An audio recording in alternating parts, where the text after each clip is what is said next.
할렐루야. 네. 우리가 살아가는 이 세상이 참 정치, 문화, 사회, 경제, 교육 모든 곳 가운데에 그 중심이 돈에 있는 것을 우리가 볼 수 있습니다. 돈은 우리 생활의 가운데에서 뗄래야 뗄 수 없는 것입니다. 의식주의 문제를 해결하기 위해서 무엇이 필요하죠? 돈이 필요합니다. 문화와 교육 생활을 하기 위해서도 돈이 필요합니다. 대부분의 문제들, 또 사회적인 문제들과 여러 가지 문제들이 돈 때문에 일어나는 경우도 우리가 보게 됩니다. 돈 문제 때문에 인간관계가 틀어지고 돈을 빌린 사람이 갚지 않아서, 또는 어떻게든지 자기 돈을 안 쓰려고 막 그렇게 하는 사람들 앞에서 그런 관계들을 끊어내는 그런 우리의 모습들도 있습니다. 뿐만 아니라 한 핏줄인 형제 자매와도 돈 때문에 싸움이 나는 경우가 참 많죠. 부모님이 돌아가시고 그 재산을 어떻게 분배할 것인가, 이런 일들 가운데서 많은 분쟁이 일어나게 됩니다. 이처럼 돈은 우리 생활에서 너무나도 밀접하게 모든 분야에 작용되고 있습니다. 그런데 더욱더 위험한 것은 무엇이냐? 우리 또한 이 돈이 있으면 된다라는 생각을 우리 또한 가지고 있다라는 것입니다. 여러분들, 돈이 있어야 행복하죠. 돈이 있어야 결혼할 수 있습니다.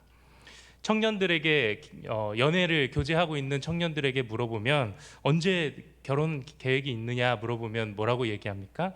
어느 정도 돈을 모은 후에 이렇게 결혼할 계획입니다. 아무도 저는 이런 일들을 이루고 결혼할 것입니다, 혹은 몇 년 뒤에 결혼할 것입니다 라고 대답하는 사람을 못 봤습니다. 어느 정도의 돈이 모이고 나서 결혼하겠습니다 라고 대답하게 되죠. 또한 돈이 있어야 여러분들 건강도 지킬 수 있는 거죠. 병원도 가고 또 약도 먹고, 이런 모든 것에 돈이 필요합니다. 심지어는 돈은 살인죄도 면할 수 있다라는 말처럼 우리가 살아가는 이 만물주의의 물질 만능주의 시대에서 돈은 최고의 가치로 여겨집니다. 그렇다면 우리는 이 물질 만능주의를 살아가면서 어떻게 하면 하나님의 자녀로서 하나님의 말씀을 따라서 살아갈 수 있을까요? 오늘 우리가 함께 그것을 고민해 보며 말씀을 보기 원하는데요. 마태복음 5장부터 7장까지 우리가 잘 아는 산상수훈의 말씀입니다. 그리고 오늘 본문 6장에서는 예수님께서 하나님의 백성으로서 살아가는 그 삶, 하나님 나라의 백성이 하늘에 쌓아두는 그 삶을 살아가야 한다고 우리에게 말하고 있습니다. 여러분들 혹시 집에 금고가 있으신 분 계십니까? 네, 손들 필요는 없습니다. 저희 집에는 없습니다. 그만큼 가져갈 게 없다는 뜻이죠. 금고 가격이 정말 천차만별로 다양한데요. 제가 금고를 한번 검색을 해봤습니다. 사진을 한번 띄워주시면요, 진짜 화려하게 생겼죠. 이 영화에서 나올 법한 이 금고, 여러분들 얼마 정도 될 것 같습니까? 이 금고의 가격을 한번 보여주시면요, 6천만 원이 됩니다. 6천만 원이나 되는 이 금고에 누가 이 금고를 살까요? 6천만 원에 보다 더 많은 가치를 보관해야 하는 사람이 아마도 이것을 살 것입니다. 아주 부자들만 이 금고를 사용하겠죠. 이것보다 더 비싼 금고의 값도 그들은 지불할 의향이 있습니다. 왜 그렇죠? 그들의 재산, 돈을 보관하기 위해서, 안전하게 지키기 위해서입니다. 지문 인식도 있고 홍채 인식도 있고 비밀번호도 설정해서 그 누구도 가져갈 수 없게 만들어 놓았습니다. 그런데 정말 이 금고가 안전할까요? 오늘 예수님께서는 이렇게 말씀하십니다. 19절 말씀에 너희를 위하여 보물을 땅에 쌓아두지 말라. 거기는 좀과 동록이 해하며 도둑이 구멍을 뚫고 도둑질하느니라. 아무리 안전하다고 생각하는 곳에서도 그 가치가 없어지고 또 해하여지고 또 도둑이 들 수 있다는 것입니다. 여러분들, 여리고성 정복 후에 아간이 그 전리품을 취하지 않습니까? 무엇을 취했는지 혹시 기억하십니까? 은과 금과 또 외투 한 벌을 취합니다. 그리고 그것을 어디에 감춰두죠? 땅 속에 감춰둡니다. 당시 은행이 없었던 이 고대 사회에서 집에 있는 귀중한 물품들을 집 안에 있는 땅이나 혹은 마당에 있는 땅을 파서 보관하기 마련이었습니다. 또한 이 옷감은 굉장히 귀중한 물품, 그 보물 중에 하나로 취급되었습니다. 그러니 아간이 이 옷을 훔쳐서 자신의 그 장막 아래 땅에 감추어 두었다는 것도 어느 정도 일리가 있는 말입니다. 근데 이렇게 땅 속에 감춰두면 어떻게 되죠? 벌레들이 옷을 갉아먹게 됩니다. 아무리 값비싼 상자에 그 보물을 감춰둔다 하더라도 그 상자를 먹는 벌레들도 있었습니다. 딱정벌레 같은 그 부류의 벌레들이 이 상자를 갉아먹게 되면 결국 그 상자 안에 있는 보물도 헤아려지고 썩기 마련이었습니다. 이런 내부적인 손상뿐만 아니라 외부적으로도 위협이 가해져 있었습니다. 도둑이 언제든지 집안에 들 수 있었고 그것을 훔쳐갈 수 있었던 것입니다. 결국 보물을 이 땅 가운데에 쌓아두는 것은 안전하지 않다고 말하는 것입니다. 전도서 기자가 또 이렇게 이야기합니다. 애써 수고하고 모은 재물에 대해서 전도서 2장 21절 말씀에 어떤 사람은 그 지혜와 지식과 재주를 다하여 수고하였어도 그가 얻은 것을 수고하지 아니한 자에게 그의 몫으로 넘겨주리니 이것도 헛된 것이며 큰 악이로다. 평생을 자신의 모든 노력을 다해서 재물을 얻었는데 결국 이 재물이 자신이 죽고 나서 어떻게 됩니까? 다른 사람의 소유가 된다는 것입니다. 결국 이 땅에서 모은 재물은 안전하지도 않고 또 우리가 죽고 나서 가져갈 수도 없는 것이라는 것입니다. 그렇기에 예수님께서 오늘 우리에게 가장 안전한 보물 창고를 소개해 주십니다. 어디입니까? 20절 말씀, 오직 너희를 위하여 보물을 어디에 쌓아두라? 하늘에 쌓아두라. 거기는 좀이나 동록이 해하지 못하며 도둑이 구멍을 뚫지도 못하고 도둑질도 못하느니라. 벌레도 해할 수 없고 도둑도 뚫지 못하는 하늘에 보물을 쌓아두라는 것입니다. 그런데 여기서 누구를 위해서 보물을 쌓아두라고 말씀합니까? 너희를 위해. 보물을 하늘에 쌓아두는 일이야말로 우리를 위한 일이라는 것입니다. 요즘 부모에 관한 프로그램들이 참 많습니다. 어떤 한 TV 프로그램에서 부모가 자녀를 존중한다라는 의도로 유치원생 되는 아들에게 모든 결정권을 맡긴 부모가 소개되었습니다. 아들이 뭐라고 합니까? 엄마, 나 내일 유치원 가기 싫어요. 이야기하자 부모들이 뭐라고 하냐면 허락합니다. 그래, 가지 마. 너가 선택한 것이니까 그렇게 존중할게. 자녀의 독립심을 키워주기 위해 자녀에게 선택권을 존중해주기 위해서 부모로서 이들은 잘한 일이라고 이야기합니다. 그러나 이것은 유치원 어린이에게 올바른 방법이 아닙니다. 정말 자녀를 위한 일이라면 자녀가 힘들어한다 하더라도 올바른 길을 제시해 주어야 합니다. 예수님께서 우리에게 하나님 나라의 백성으로서 바른 길을 제시해 주고 계십니다. 진짜 너희를 위한 그 길, 그 보물을 쌓는 그곳은 하늘이어야 한다는 것입니다. 왜일까요? 왜 우리는 하늘에 보물을 쌓아두어야 하는 것일까요? 다음 절에 이렇게 말씀합니다. 21절입니다. 우리 함께 읽겠습니다. 시작. 내 보물 있는 그곳에는 내 마음도 있느니라. 우리의 마음이 그곳으로 향하기 때문입니다. 제가 군 복무를 하고 있을 때 장교로서 이제 군 복무를 했는데요. 출납 공무원이라는 보직을 맡았습니다. 이 보직은 무엇을 하는 일이었냐면 돈 관리를 하는 일이었습니다.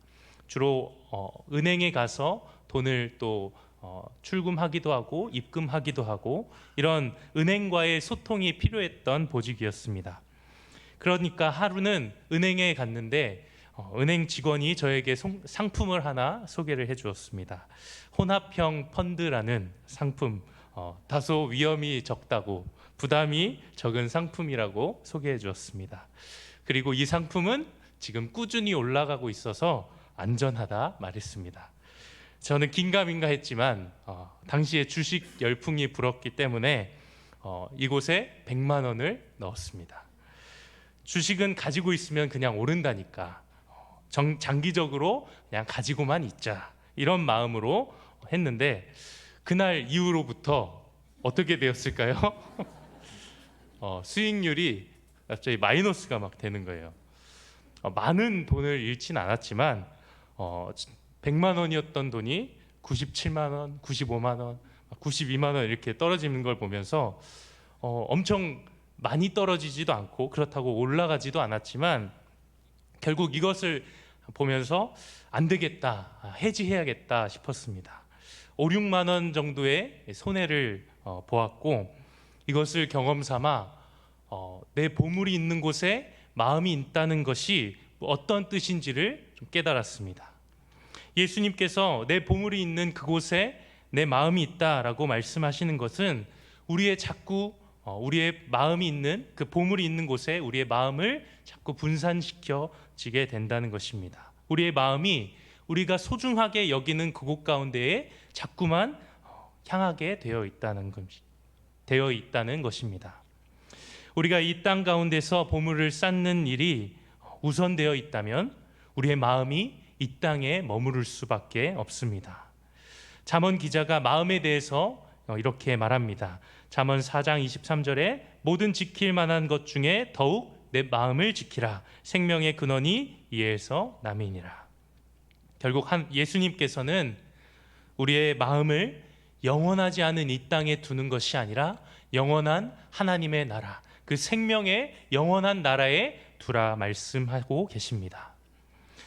여기까지 오늘 본문을 살펴보면 우리가 쉽게 이해할 수 있는 부분입니다. 그런데 그 다음 절을 보면 22절과 23절을 보면 이런 말씀이 나옵니다. 눈은 몸의 등불이니 그러므로 내 눈이 성하면 온 몸이 밝을 것이요 눈이 나쁘면 온 몸이 어두울 것이니 그러므로 내게 있는 빛이 어두우면 그 어둠이 얼마나 더하겠느냐. 예수님께서 뜬금없이 눈에 대한 말씀을 하십니다. 눈이 우리 몸의 등불이라 말씀하십니다. 오늘 우리가 주목해 보아야 할 부분이 바로 여기입니다. 앞서 살펴본 하늘의 보물을 쌓는 것, 그것은 우리가 충분히 어떤 뜻인지 이해할 수 있습니다. 그리고 이 눈에 대한 말씀 다음에 나오는 24절 말씀에 두 주인을 섬기는 것, 하나님과 재물을 동시에 섬길 수 없다라는 말씀을 보면은 오늘 이 전체적인 맥락은 하늘의 보물을 쌓는 삶, 또 오직 한 주인 하나님만을 섬기는 삶이 무엇인지를 우리에게 설명해 주고 있는 것 같습니다. 그렇다면 오늘 이 본문 중간에 있는 22절과 23절의 말씀이 어떠한 뜻으로 또 어떠한 문맥 안에서 이렇게 사용되었는지 우리가 함께 살펴보기 원합니다. 22절 말씀 다시 한번 읽겠습니다. 시작. 눈은 몸의 등불이니 그러므로 내 눈이 성하면 온 몸이 밝을 것이요. 눈이 우리의 몸의 등불이라고 말합니다. 이러한 표현은 참 논리적이지 않은 것 같습니다. 눈이 우리의 몸의 등불인데 이 눈이 성하면, 그러니까 이 눈이 건강하면 우리 몸이 밝을 것이라고 이야기합니다. 만약 내 눈이 성하면, 내 눈이 건강하면 어떻게 됩니까?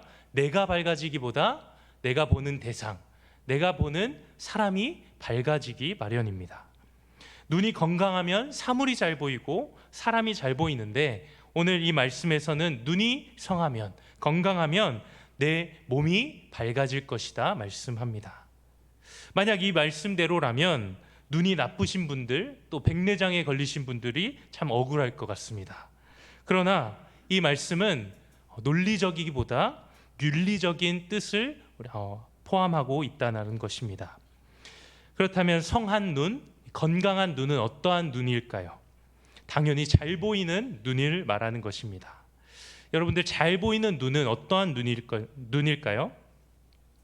한 방향, 또 한 초점을 맞출 수 있는 눈을 말하는 것입니다. 어린아이에게 자주 볼 수 있는 것이 바로 사시입니다. 눈에 초점이 맞지 않아서 이렇게 눈이 좀 한 곳을 바라보지 못하는 상태를 사시라고 말하죠. 대부분은 크면서 자연스럽게 사시가 고쳐지는 경우들이 많지만, 그렇지 않은 경우에는, 눈의 초점이 맞지 않는 경우에는 심각하게 시력을 잃을 수도 있다라는 것입니다. 이처럼 건강한 눈이라는 것은 한 방향으로 잘 볼 수 있는 눈을 말하는 것입니다. 그리고 여기서 성한 눈, 성하다라는 이 단어는 관대하다라는 표현으로 많이 사용되는 단어입니다. 야고보서 1장 5절 말씀에 이렇게 이야기합니다. 너희 중에 누구든지 지혜가 부족하거든 모든 사람에게 후히 주시는 하나님께 구하라, 그리하면 주실 것이다 말씀합니다. 여기서 후히 주신다라는 이 말씀이 성하다라는 단어와 같은 단어입니다. 즉 성한 눈을 가진 사람, 그 사람은 눈이 관대한 사람을 의미하는 것입니다. 눈이 관대한 사람은 누구입니까? 자신의 것을 다른 사람들에게 베풀 수 있는 사람을 이야기합니다. 왜냐하면 성한 눈을 가진 사람은 그의 초점이 분산되지 않고 이 땅을 바라보지 않고 하나님만을 바라보고 있기 때문입니다. 반대로 건강하지 않은 눈은 어떤 눈입니까? 23절 말씀 함께 읽겠습니다. 눈이 나쁘면 온 몸이 어두울 것이니 그러므로 내게 있는 빛이 어두우면 그 어둠이 얼마나 더하겠느냐. 눈이 나쁘다는 이 말은 다른 말로 눈이 악하다라는 말입니다. 악한 눈을 가진 사람은 타인에게 후히 베풀지 못하는 사람을 이야기합니다. 이것을 잘 보여주는 예가 바로 마태복음 20장에 나옵니다. 마태복음 20장에 어떤 말씀이 나오냐면 포도원 품꾼 비유가 나오는데요. 포도원 주인이 하루는 한 데나리온씩을 약속하며 품꾼들에게 찾아갑니다. 그래서 자신의 포도원에서 일할 것을 약속합니다. 그리고 제3시에도 나가서 제6시에도 나가서 제9시에도 나가고 제11시까지 일하지 않고 놀고 있는 사람들을 불러서 그들을 데려다가 품꾼으로 사용합니다. 이 주인은 성한 눈을 가진 사람이었습니다. 관대한 눈으로 일하지 못하고 놀고 있는 사람들을 불쌍히 여깁니다. 그리고 그들의 일을 마치고 늦게 온 사람부터 차례대로 한 데나리온씩 약속한 대로 금액을 주죠. 그러자 제일 먼저 온 사람들이 원망하기 시작했습니다. 왜 저 사람들은 1시간밖에 일하지 않았는데 하루 종일 일한 우리와 똑같은 임금을 줍니까? 당신은 불의한 사람입니다 이야기합니다. 이때 주인이 뭐라고 이야기하죠? 마태복음 20장 15절 말씀, 내 것을 가지고 내 뜻대로 할 것이 아니냐, 내가 선함으로 내가 악하게 보느냐. 여기서 악하게 보느냐라는 말을 직역하면 너의 눈이 악하냐라는 말입니다. 악한 눈으로 관대하지 못하게 인색한 눈으로 사람을 바라보는 상태를 이야기하는 것입니다. 구약에서도 이러한 개념이 나오는데요. 신명기 15장 9절 말씀에 이렇게 이야기합니다. 삼가 너는 마음에 악한 생각을 품지 말라. 곧 이르기를 일곱째 해 면제년이 가까이 왔다 하고 내 궁핍한 형제를 악한 눈으로 바라보며 아무것도 주지 아니하면 그가 너를 여호와께 호소하리니 그것이 내게 죄가 되리라. 안식년이 가까이 왔는데 궁핍한 형제가 돈을 빌리러 왔습니다. 그런데 궁핍한 형제를 악한 눈으로 쳐다봅니다. 그럼 어떤 마음이 생기죠? 이제 곧 안식년이 다가오면 모든 빚을 다 탕감해 주어야 되는데 내가 이 사람에게 돈을 빌려주면 이것을 다시 받지 못할 거야 라는 그 마음으로 형제를 악하게 봅니다. 인색한 눈으로 바라봅니다. 하나님께서는 이 악한 눈, 인색한 눈으로 형제를 도와주지 않는 자에게 그것이 너의 죄가 되리라 말씀하고 계십니다. 그렇다면 하나님의 백성, 성한 눈을 가진 하나님의 백성은 어떻게 해야 할까요? 바로 이어서 신명기 15장 10절 11절 말씀 우리 함께 읽어보겠습니다. 시작. 너는 반드시 그에게 줄 것이요 줄 때에는 아끼지 마음으로 품지 말 것이니 이로 말미암아 내 하나님 여호와께서 내가 하는 모든 일과 내 손이 닿는 모든 일에 내게 복을 주시리라. 땅에는 언제든지 가난한 자가 그치지 아니하겠으므로 내가 내게 명령하여 이르노니 너는 반드시 내 땅 안에 내 형제 중 곤란한 자와 궁핍한 자에게 내 손을 펼치니라. 아멘. 하나님의 백성으로서 관대하게 또 곤란하고 궁핍한 자를 위해서 손을 펴라고 말씀하고 계십니다. 성한 눈을 가진 사람은 자신의 것을 펼 줄 아는 사람, 자신의 것에 대해서 인색하지 않고 다른 사람에게 베푸는 사람을 이야기합니다. 그런 자들에게 하나님이 갚아주신다 말씀하고 계십니다. 다시 오늘 본문 22절로 돌아와서 22절 말씀에 보면 내 눈이 성하면 온 몸이 밝을 것이요 말합니다. 성한 눈으로 베푸는 자는 자신의 온 몸을 밝게 비추는 사람이라고 말합니다. 빛을 발하는 사람이죠. 그러나 악한 눈, 인색한 눈으로 바라보는 사람은 어떻습니까? 어두운 자입니다. 자신을 위해서 살아가고 탐욕을 위해서 살아가는 이러한 눈으로 악한 눈을 가진 사람은 빛을 발하지 못하는 어둠의 사람이라고 말씀하고 계십니다. 오늘 말씀을 정리하면 우리는 하나님과 재물 두 주인을 섬기지 못합니다. 예수님께서 우리의 정체성에 대해서 이렇게 말씀하십니다. 마태복음 5장 14절과 15절에 너희는 세상의 빛이라 말씀하고 계십니다. 우리를 세상의 빛이라고 말씀하신 예수님과 우리의 몸을 어둡게 하는 재물, 우리는 이것들을 동시에 섬길 수 없다라는 것입니다.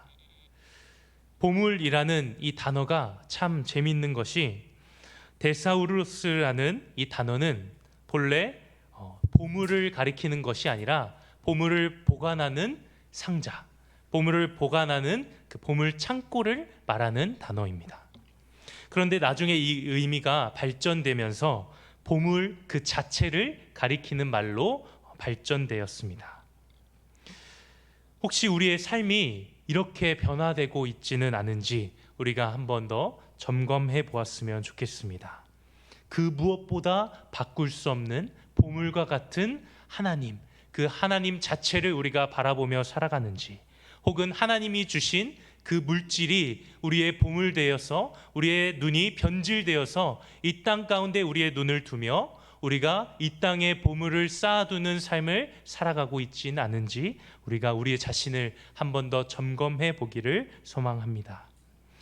하나님을 바라볼 때 하나님이 주시는 그 축복이 얼마나 좋은 것인지 우리가 누릴 수 있게 되는 것입니다. 그러나 그 축복 자체만을 바라볼 때는 우리의 눈이 변질될 수 있다라는 것입니다. 바로 없기는 우리가 하나님의 백성으로서 성한 눈을 가지며 살아가길 소망합니다. 우리의 시선이 다른 곳에 분산되지 않고 온전히 하나님만을 바라보기를 소망합니다. 그리하여 이 땅을 살아가면서 주님의 빛을 바라며 우리가 우리의 성한 눈으로 바라볼 때에 하나님의 빛이 우리 가운데에 온전히 비추며 주님의 빛을 바라며 살아가시는 모든 성도님들 되시기를 간절히 소망합니다. 우리 시간